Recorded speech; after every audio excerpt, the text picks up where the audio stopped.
Was it all just a dream? God bless you, Florida. Thank you. Did the last 4 years not really happen? Look, there's Ben Affleck. He's often in my dreams. And the taxi driver guy, he was there too.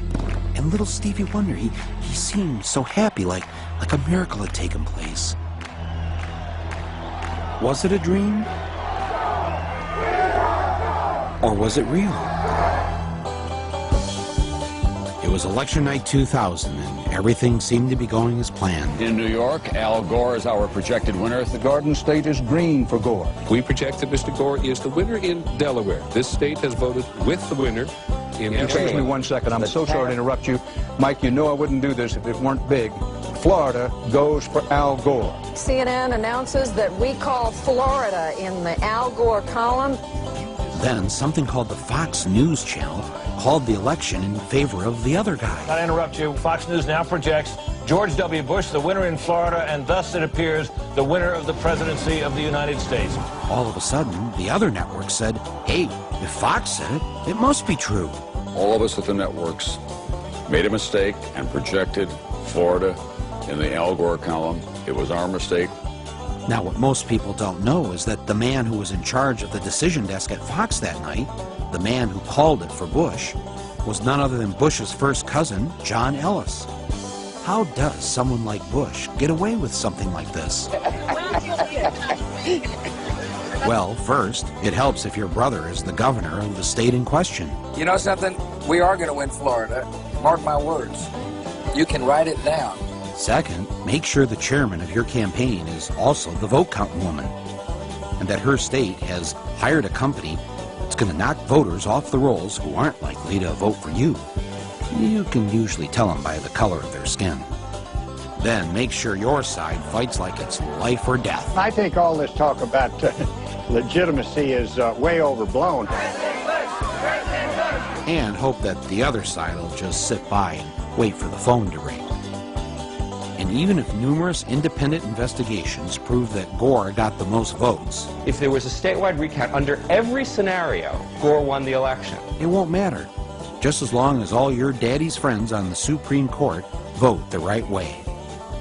While I strongly disagree with the court's decision, I accept it. What we need now is acceptance. We have a new president-elect. It turns out none of this was a dream. It's what really happened.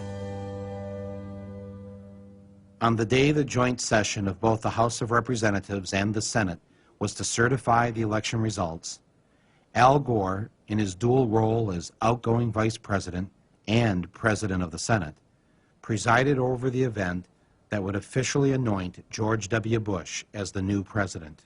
If any congressman wanted to raise an objection, the rules insisted that he or she had to have the signed support of just one senator. Mr. President, and I take great pride in calling you that, I must object because of the overwhelming evidence of official misconduct, deliberate fraud, and an attempt to suppress voter turnout. The chair must remind members that under Section 18 of Title III, United States Code, no debate is allowed in the joint session. Thank you, Mr. President. To answer your question, Mr. President, the objection is in writing, signed by a number of members of the House of Representatives, but not by a member of the Senate. Mr. President, it is in writing and signed by several House colleagues on behalf and myself of the 27,000 voters of Duval County, in which 16,000 of them are African Americans that was disenfranchised in this last election. Is the objection signed by a member of the Senate? Not signed by a member of the Senate. The Senate is missing. Mr. President, it is in writing and signed by myself on behalf of many of the diverse constituents in our country, especially those in the 9th Congressional District, and all American voters who recognize that the Supreme Court, not the people of the United States, decided this election. Is the objection signed by a senator? Unfortunately, Mr. President, it is not signed by one single senator. Unfortunately, I have no authority over the United States Senate, and no senator has signed. Mr. President, it is in writing and signed by myself and several of my constituents from Florida. A senator is needed, but missing. Is the objection in writing and signed by a member of the House and a senator. The objection is in writing, and I don't care that it is not signed by a member of the Senate. The chair will advise that the rules do care, and the signature of the senator. Not a single senator came to the aid of the African Americans in Congress. One after another, they were told to sit down and shut up. And it's a sad day in America, Mr. President, when we can't find a senator to sign the objections. The gentleman will suspend. Won't sign objections, Mr. President. The gentleman will suspend. Inauguration coverage, 2001, on a nasty but it could be worse kind of day in Washington. On the day George W. Bush was inaugurated, tens of thousands of Americans poured into the streets of D.C. in one last attempt to reclaim what had been taken from them. They pelted Bush's limo with eggs and brought the inauguration parade to a halt. The plan to have Bush get out of the limo for the traditional walk to the White House was scrapped. Bush's limo hit the gas to prevent an even larger riot. No president had ever witnessed such a thing on his inauguration day.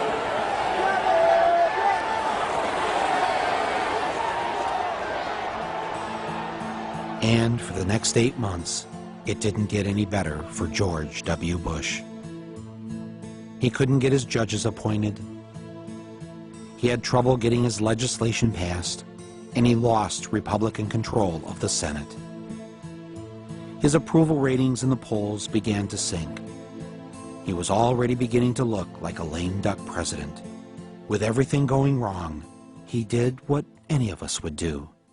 He went on vacation.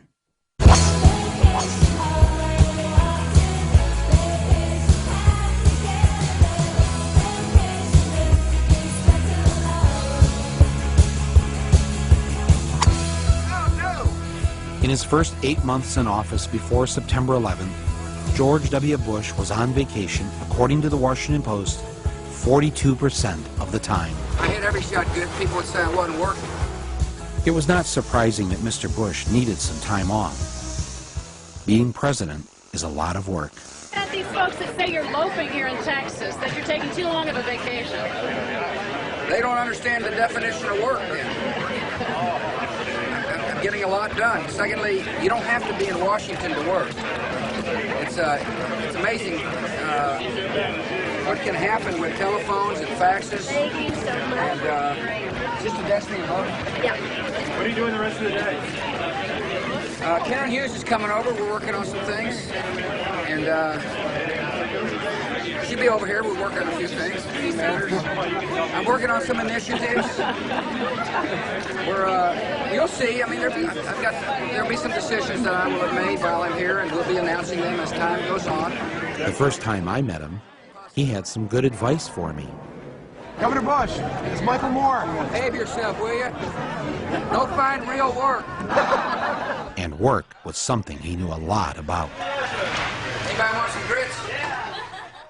Relaxing at Camp David, yachting off Kennebunkport. How you doing?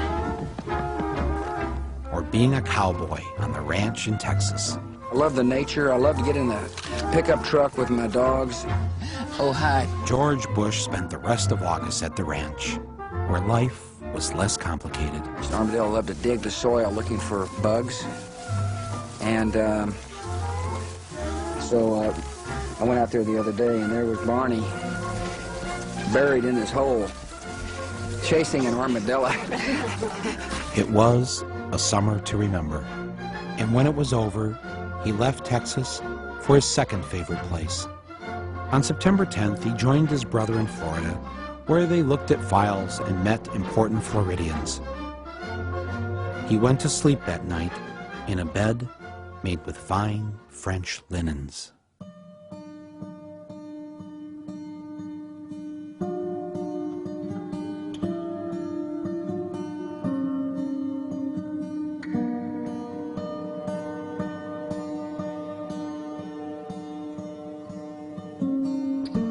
suppose he's pretty confident on those numbers on Iraqi security forces.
Make me look young.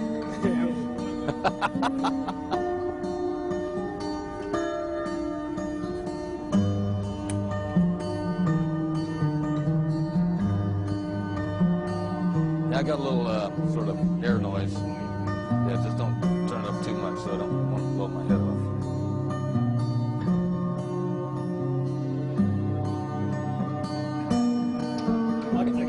I got a mic here if they want to hear. Testing 1, 2. This is the Oval Office. Testing 1, 2. Testing 1, 2. This is the Oval Office. Testing 1, 2, 3, 4, 5.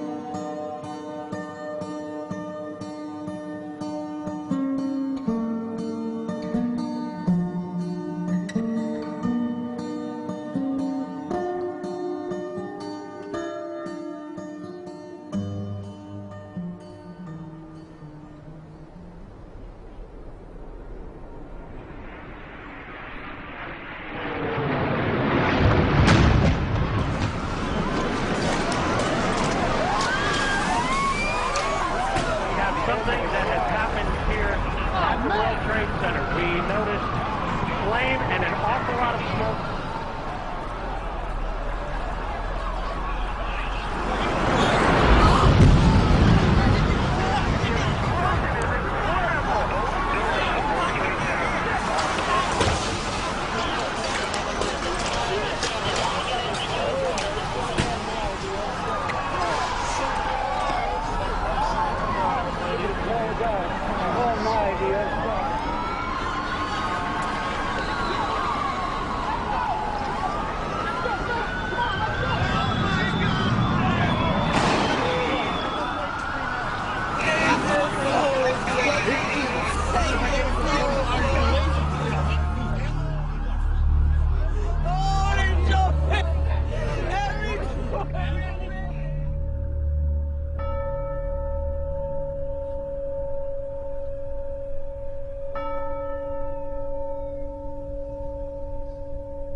On September 11, 2001, nearly 3,000 people, including a colleague of mine, Bill Weems, were killed in the largest foreign attack ever on American soil. The targets were the financial and military headquarters of the United States. If anyone has any idea, if they've seen him or knows where he is, to call us. He's got two little babies. As the attack took place, Mr. Bush was on his way to an elementary school in Florida. When informed of the first plane hitting the World Trade Center, where terrorists had struck just 8 years prior, Mr. Bush decided to go ahead with his photo opportunity.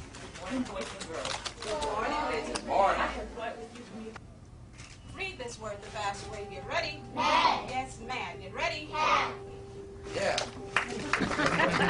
Okay, get ready to read the words on this page without making a mistake. When the second plane hit the tower, his chief of staff entered the classroom and told Mr. Bush, the nation is under attack.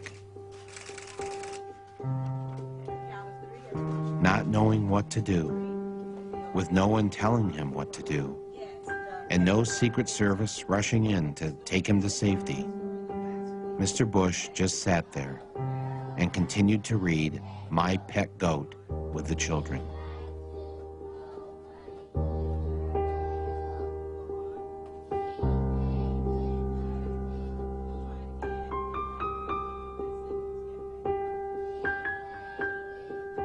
Nearly 7 minutes passed with nobody doing anything.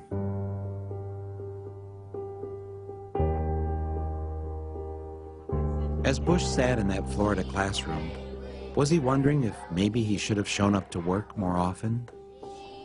Should he have held at least one meeting since taking office to discuss the threat of terrorism with his head of counterterrorism? Or maybe Mr. Bush was wondering why he had cut terrorism funding from the FBI.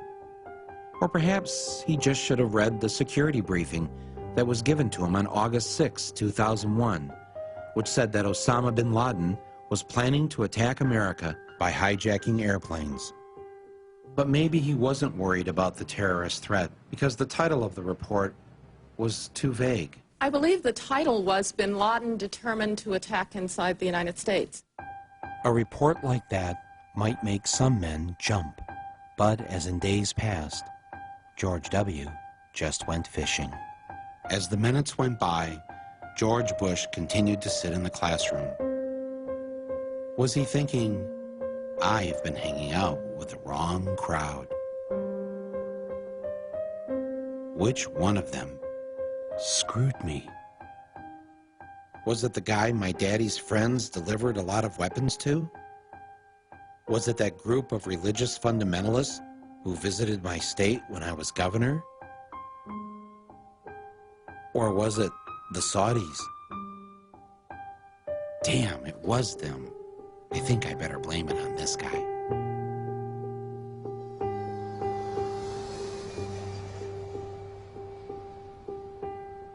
In the days following September 11th, all commercial and private airline traffic was grounded. The FAA has taken the action to close all of the airports in the United States. Even grounding the president's father, former President Bush, on a flight forced to land in Milwaukee. Thousands of travelers were stranded, among them Ricky Martin, due to appear at tonight's Latin Grammy Awards. Not even Ricky Martin could fly. But really, who wanted to fly? No one. Except the Bin Ladens.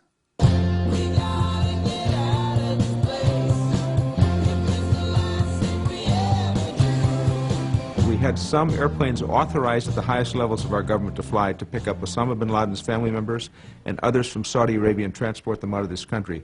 It turns out that the White House approved planes to pick up the Bin Ladens and numerous other Saudis. At least 6 private jets and nearly 24 commercial planes carried the Saudis and the Bin Ladens out of the U.S. after September 13th. In all, 142 Saudis, including 24 members of the Bin Laden family, were allowed to leave the country. Osama's always been portrayed as the bad apple, the black sheep in the family, and that they cut off all relationship with him around 1994. In fact, things are much more complicated than that. You mean Osama has had contact with other family members? That's right. In the summer of 2001, just before 9/11, one of Osama's sons got married in Afghanistan, and several family members showed up at the wedding. Bin Laden. That's right. So they've not cut off completely. That's really an exaggeration. We now welcome to Larry King Live. Good to see him again. Prince Bandar, the ambassador of the Kingdom of Saudi Arabia to the United States. We had about 24 members of Bin Laden's family. And in America, students, and His Majesty felt it's not fair for those innocent people to be subjected to any harm. On the other hand, we understood, had a high emotion. So with coordination with the FBI, we got them all out. This is retired FBI agent Jack Clunan. Before 9/11, he was a senior agent on the joint FBI-CIA Al-Qaeda task force. I, as an investigator, would not want these people to have left. I think in the case of the Bin Laden family, I think it would have been prudent. Hand the subpoenas out, have them come in, get on the record. You know, get on the record. That's the proper procedure. Yeah. How many people were pulled off of airlines after that coming into the country who were what?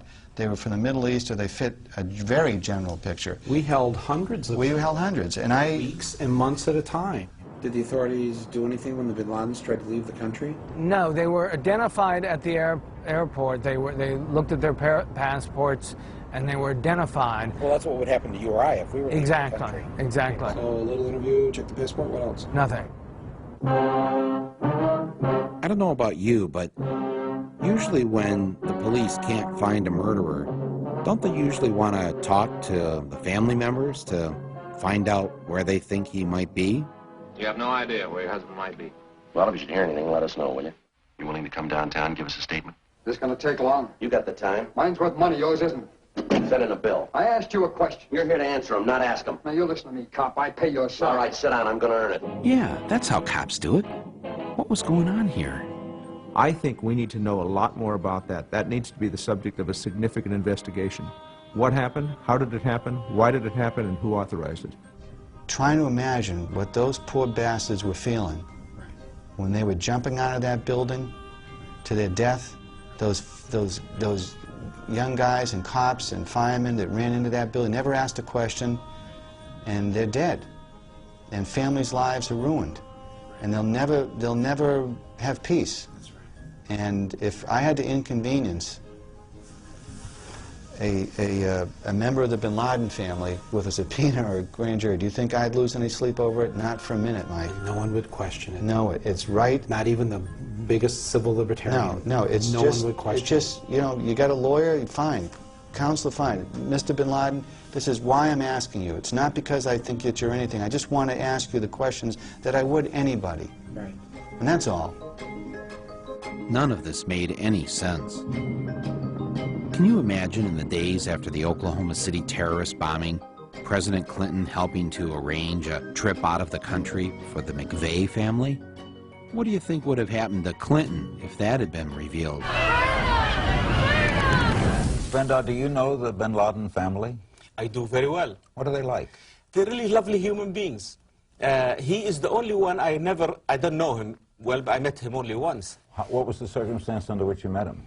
This is ironic. In mid-80s, if you remember, we in the United States were supporting the Mujahideen to liberate Afghanistan from the Soviets. He came to thank me for my efforts to bring the Americans, our friends, to help us against the atheists, he said, the communists. Isn't it ironic? Whereas he came to thank you for helping bring America to help him. And now he may be responsible for bombing America. Absolutely. What did you make of him when you met him? I was not impressed, to be honest with you. Not impressed? No, I thought he was simple and very quiet guy. A simple and quiet guy whose family just happened to have a business relationship with the family of George W. Bush. Is that what he was thinking about? Because if the public knew this, it wouldn't look very good. Was he thinking, you know, I need a big black marker. In early 2004, in a speech during the New Hampshire primary, I called George W. Bush a deserter from his time in the Texas Air National Guard. In response, the White House released his military records in the hopes of disproving the charge. What Bush didn't know is that I already had a copy of his military records, uncensored, obtained in the year 2000. And there is one glaring difference between the records released in 2000 and those he released in 2004. A name had been blacked out. In 1972, 2 airmen were suspended for failing to take their medical examination. One was George W. Bush, and the other was James R. Bath. In 2000, the documents show both names. But in 2004, Bush and the White House had Bath's name blacked out. Why didn't Bush want the press and the public to see Bath's name on his military records? Perhaps he was worried that the American people would find out that at one time James R. Bath was the Texas money manager for the bin Ladens. Bush and Bath had become good friends when they both served in the Texas Air National Guard. After they were discharged, when Bush's dad was head of the CIA, Bath opened up his own aviation business after selling a plane to a man by the name of Salam bin Laden, heir to the second largest fortune in Saudi Arabia, the Saudi bin Laden Group. W at that time was just starting off in the world as a businessman. Because he's a guy who's always tried to emulate his father, he decided to go into the oil business. He founded an oil company, a drilling company out in West Texas called Arbusto, which was very, very good at drilling dry holes that nothing came out of. But the question has always been, where did this money come from? Now, his dad was rich. His dad could have done this for him, but his dad didn't do this for him. There's no indication that Daddy wrote a check to start him off in this company. So where did George W. Bush get his money? I'm George Bush. One person who did invest in him was James R. Bath. Bush's good friend, James Bath, was hired by the bin Laden family to manage their money in Texas and invest in businesses. And James Bath himself, in turn, invested in George W. Bush. Bush ran Arbusto into the ground, as he did every other company he was involved in, until finally one of his companies was bought by Harken Energy, and they gave him a seat on their board.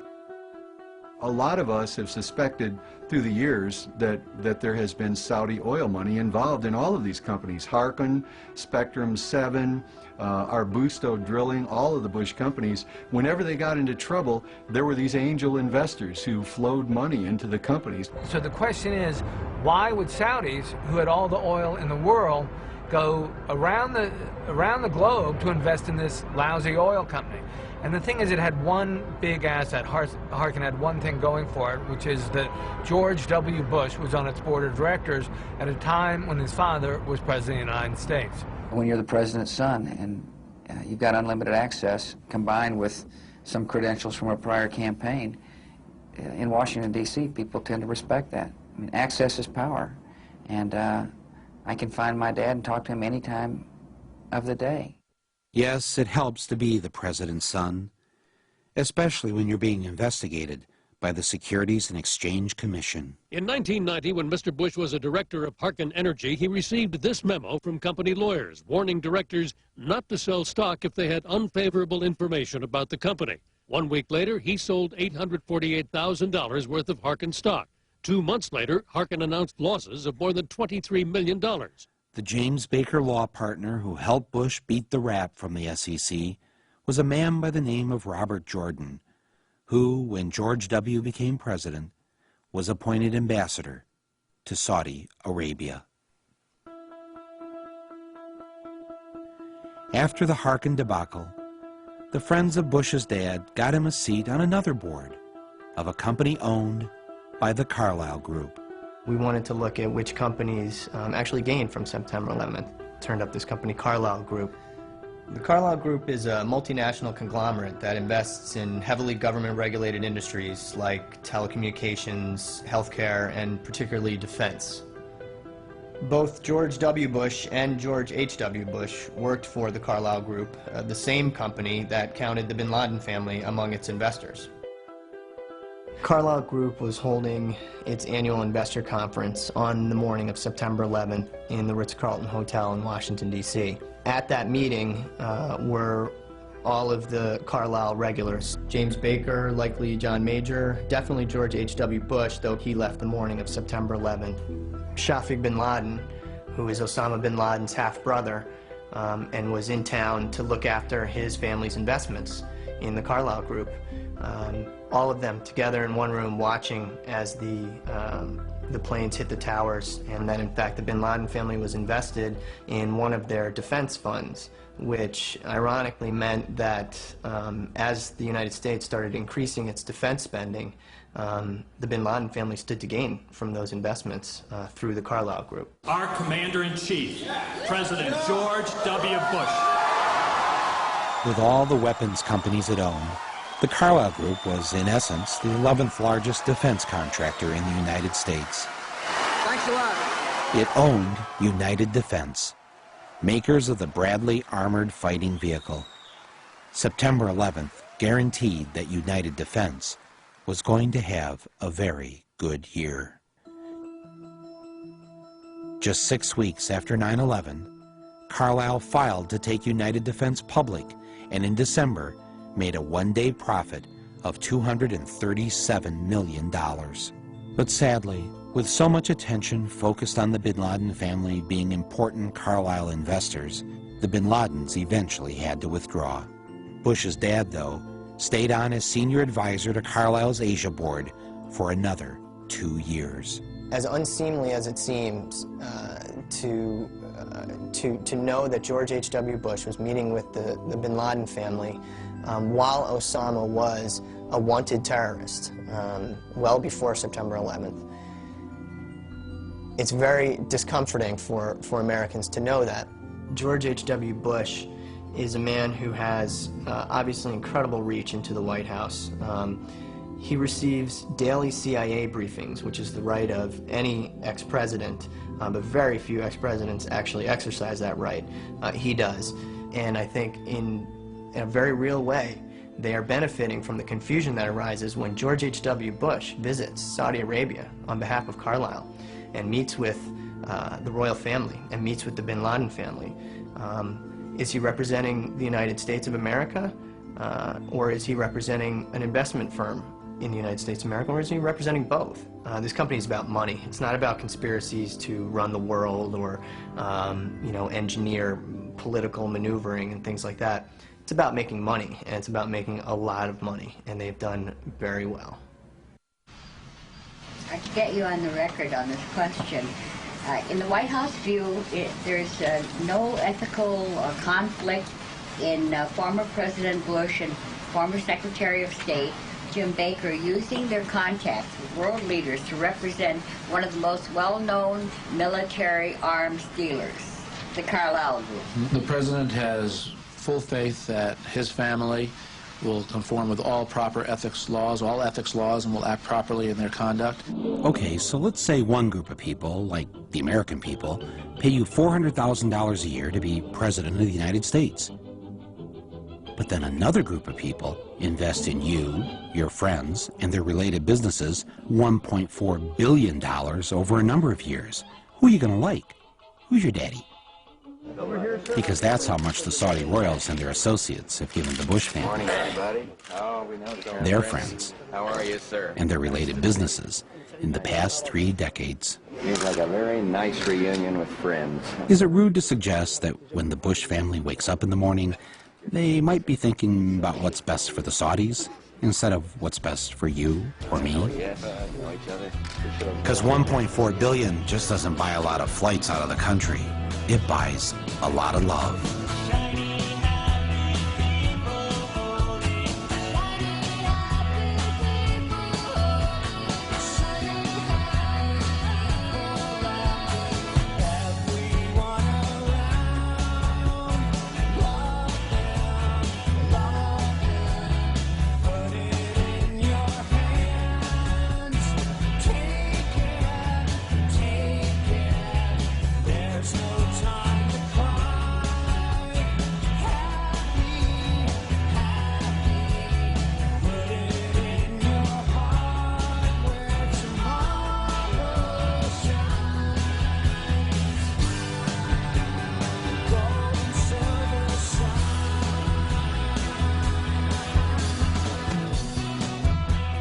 Sooner or later, this special relationship with a regime that Amnesty International condemns as a widespread human rights violator would come back to haunt the Bushes.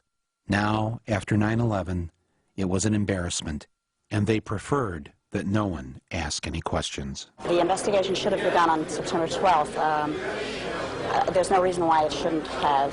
3,000 people were dead. It was a murder, and it should have gotten started immediately. First, Bush tried to stop Congress from setting up its own 9/11 investigation. It's important for us to not reveal how we collect information. That's what the enemy wants, and we're fighting an enemy. When he couldn't stop Congress, he then tried to stop an independent 9/11 commission from being formed. The president's position was a break from history. Independent investigations were launched within days of Pearl Harbor and President Kennedy's assassination. But when Congress did complete its own investigation, the Bush White House censored 28 pages of the report. The president is being pressed by all sides to declassify the report. U.S. officials tell NBC News most of the secret sources involve Saudi Arabia. We have given extraordinary cooperation with Chairman Keane and Hamilton. We haven't gotten the materials we needed, and we certainly haven't gotten them in a timely fashion. The deadlines we set have passed. Will you testify before the commission? This commission? You know, I don't testify. I mean, I'd be glad to visit with them. What it will do is hold this in my heart, and has been in my heart since September 11th. I lost my husband, 15 years. I'm now by myself. I need to know what happened to him. I know what I got back from the autopsy. That man was my life, and I have no plan. I was taking a class, and they asked me what was I going to do in the next 5 years. And if I'm not doing something with this, I don't know what reason I have to live. So it's very important. Very important. Okay. Ignored by the Bush administration, more than 500 relatives of 9/11 victims filed suit against Saudi royals and others. The lawyers the Saudi defense minister hired to fight the 9/11 families? The law firm of Bush family confidant, James A. Baker. So we're right here in the center of three important American landmarks, the Watergate Hotel and office building, the Kennedy Center over there, and the Embassy of Saudi Arabia. Yeah. How much money do the Saudis have invested in America, roughly? I've heard figures as high as $860 billion. $860 billion? Billion. That's a lot of money. A lot, yeah. And what percentage of our economy does that represent? I mean, it seems like a lot. Well, in terms of investments on Wall Street, in American equities, it's roughly 6 or 7% of America. They own a fairly good slice of America. Wow. And most of that money goes into the great blue chip companies. Citibank is the largest stockholder, is a Saudi. AOL Time Warner has big Saudi investors. So I read where like the Saudis have $1 trillion in our banks of their money. What would happen if like one day we just pulled that $1 trillion out? $1 trillion, that would be an enormous blow to the economy. Right. Mr. Moore, can I speak to you for a moment, please, sir? Yeah, sure. How are you doing? Yeah, good. How you doing? Steve Kimball, Secret Service. How are you doing, sir? Yes. We're just ascertaining information regarding. Are you doing a documentary regarding the Saudi Arabia embassy or chancery? No, I am doing a documentary, and part of it is about Saudi Arabia. Even though we were nowhere near the White House, for some reason the Secret Service had shown up to ask us what we were doing standing across the street from the Saudi embassy. Here to cause any trouble or anything, and is that? No, that's fine. We just wanted to make sure. We just wanted to get some information as far as actually what was actually. What's going on? Yeah. I didn't realize the Secret Service guards foreign embassies. Not usually, no, sir. No. Did they give you any trouble, Saudis? No comment on that, sir. Oh, okay. Well, I'll take that as a yes. All right, good. Thank you very much. Thanks for the work you do. It turns out that Saudi Prince Bandar is perhaps the best protected ambassador in the U.S. The U.S. State Department provides him with a 6-man security detail. Considering how he and his family and the Saudi elite own 7% of America, it's probably not a bad idea. Prince Bandar was so close to the Bushes they considered him a member of the family, and they even had a nickname for him, Bandar Bush. 2 nights after September 11th, George Bush invited Bandar Bush over to the White House for a private dinner and a talk. Even though bin Laden was a Saudi, and Saudi money had funded al-Qaeda, and 15 of the 19 hijackers were Saudis, here was the Saudi ambassador casually dining with the president on September 13th. What were they talking about? Were they commiserating or comparing notes? Why would Bandar's government block American investigators from talking to the relatives of the 15 hijackers? Why would Saudi Arabia become reluctant to freeze the hijackers' assets? The two of them walked out on the Truman balcony so that Bandar could smoke a cigar and have a drink. In the distance, across the Potomac, was the Pentagon, partially in ruins.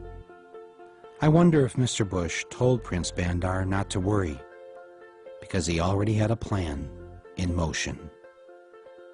You come in September 12th, ready to plot what response we take to al-Qaeda. Let me talk about the response that you got from top administration officials. On that day, what did the president say to you? The president, in a very intimidating way, left us, me and my staff, with the clear indication that he wanted us to come back with the word that there was an Iraqi hand behind 9/11, because they had been planning to do something about Iraq from before the time they came into office. Did he ask about any other nations other than Iraq? No, not at all. It was Iraq, Saddam, find out, get back to me. And were his questions more about Iraq than about al-Qaeda? Absolutely. Absolutely. He didn't ask me about al-Qaeda. And the reaction you got that day from the defense secretary, Donald Rumsfeld, from his assistant, Paul Wolfowitz? Well, Donald Rumsfeld said, when we talked about bombing the al-Qaeda infrastructure in Afghanistan, he said there were no good targets in Afghanistan. Let's bomb Iraq. And we said, but Iraq had nothing to do with this. And that didn't seem to make much difference. And the reason they had to do Afghanistan first was it was obvious that al-Qaeda had attacked us, and it was obvious that al-Qaeda was in Afghanistan. The American people wouldn't have stood by if we had done nothing on Afghanistan.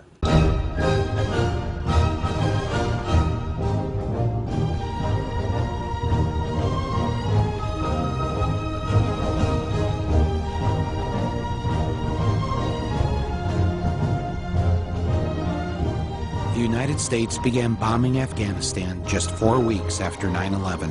Mr. Bush said he was doing so because the Taliban government of Afghanistan had been harboring bin Laden. We will smoke them out of their holes. We're going to smoke them out. Smoke them out. We'll smoke him out of his cave.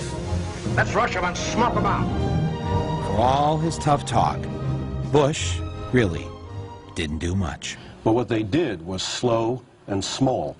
They put only 11,000 troops into Afghanistan. There are more police here in Manhattan, than there are U.S. troops in Afghanistan. Basically, the president botched the response to 9/11. He should have gone right after bin Laden. The U.S. Special Forces didn't get into the area where bin Laden was for 2 months. 2 months?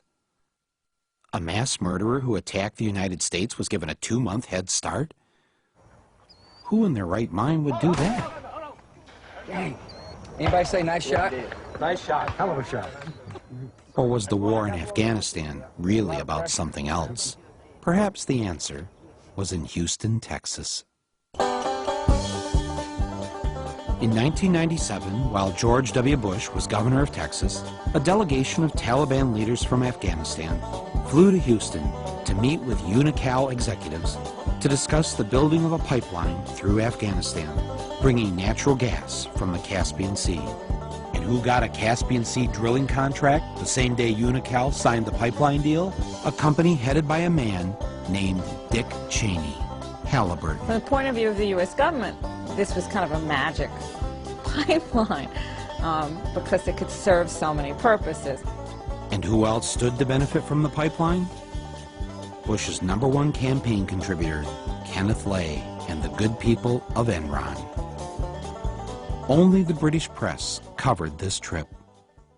Then, in 2001, just 5.5 months before 9/11, the Bush administration welcomed a special Taliban envoy to tour the United States to help improve the image of the Taliban government. You have imprisoned the women. It's a horror, let me tell you. And I'm really sorry to your husband. He might have a very difficult time with you. Here is the Taliban official visiting our State Department to meet with U.S. officials.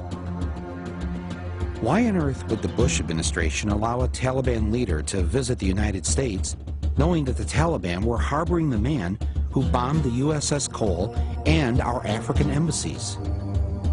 Well, I guess 9/11 put a stop to that. When the invasion of Afghanistan was complete, we installed its new president, Hamid Karzai. Who was Hamid Karzai? He was a former advisor to UNICAL. Bush also appointed as our envoy to Afghanistan, Zalmay Khalilzad, who was also a former UNICAL advisor. I guess you can probably see where this is leading. Faster than you can say black gold Texas tea, Afghanistan signed an agreement with their neighboring countries to build a pipeline through Afghanistan carrying natural gas from the Caspian Sea. Oh, and the Taliban? Well, they mostly got away. As did Osama bin Laden and most of Al-Qaeda. Terror is bigger than one person. And he's a person who's now been marginalized. So I don't know where he is. Nor, you know, I just don't spend that much time on him, Kelly, to be honest with you. Didn't spend much time on him? What kind of president was he? I'm a war president. I make decisions here in the Oval Office in foreign policy matters with war on my mind. With the war in Afghanistan over and bin Laden forgotten, the war president had a new target. The American people. We've got an unusual terror warning from the feds to tell you about. Fox News has obtained an FBI bulletin that warns terrorists could use pen guns, just like in James Bond, filled with poison as weapons. Good evening, everyone. America is on high alert tonight, just 4 days before Christmas. A possible terror threat as bad as or worse than 9/11. But where? How? There's nothing specific to report. Be on the lookout for model airplanes packed with explosives. And the FBI is warning ferries may be considered particularly at risk for hijacking. Could these cattle be a target for terrorists? Fear works. Fear does work, yes. You can make people do anything if they're afraid. And how do you make them afraid? Well, you make them afraid by creating an aura of endless threat. They played us like an organ. They raised the orange, and then up to red, and then they dropped it back to orange. I mean, they gave these mixed messages which were crazy-making. The world has changed after September the 11th. It's changed because we're no longer safe. Fly and enjoy America's great destination spots. We've entered what may very well prove to be the most dangerous security environment the world's known. Take your families and enjoy life. Terrorists are doing everything they can to gain even deadlier means of striking us. Get down to Disney World in Florida. It's like training a dog. You tell them sit down and you tell them to roll over at the same time. Dog doesn't know what to do. Well, American people are being treated like that. It was really very, very skillfully and ugly in what they did. We must stop the terror. I call upon all nations to do everything they can to stop these terrorist killers.